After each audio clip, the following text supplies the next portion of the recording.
It is a simple question, yet it provokes so many unique answers. In a world perplexed with wealth, greed, and power, the narrative of the other has historically been shaped. As the media stimulates the idea of the other, shaping negative prejudicial views against religions, races, and societies, forming stereotypes which label people into categories.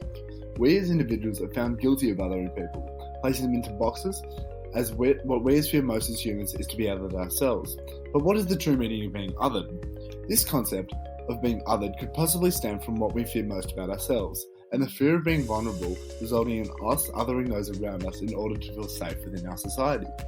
Despite this being a daunting yet truthful reality, it plays into the themes of the other, further outlining how we shape our views of the societies around us.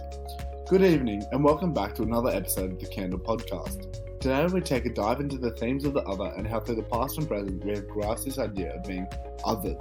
This concept is very much shown in the two plays Othello by William Shakespeare and Disgrace by Ayad Akhtar, where they evidently explore the themes of the other that have been formulated through the past and present.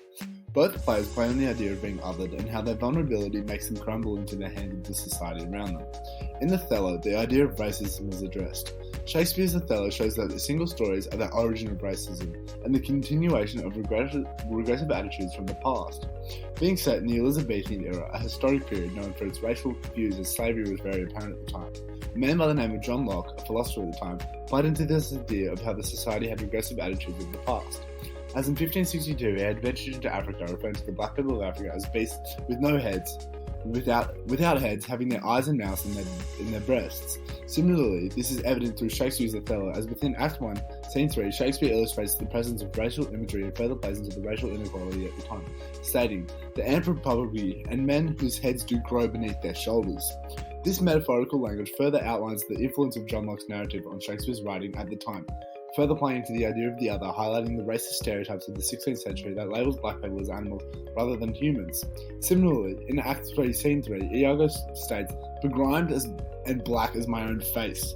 Through the use of the simile, Shakespeare associates Othello with corruption and dishonesty by taking his jab at his vulnerability by using racial slurs, diminishing him from what his true character is. This being a common notion throughout the play, which evidently leads to Othello's downfall as he succumbs to the racist vision of those around him, ultimately leading to the consequent despair of the murder and suicide. Similarly, with the play Disgrace, written in 1212, is set within a post-9/11 setting, outlining the hardships faced by Islamic men and women in their day-to-day lives, playing further into the narrative of the other, isolating people as a historical event.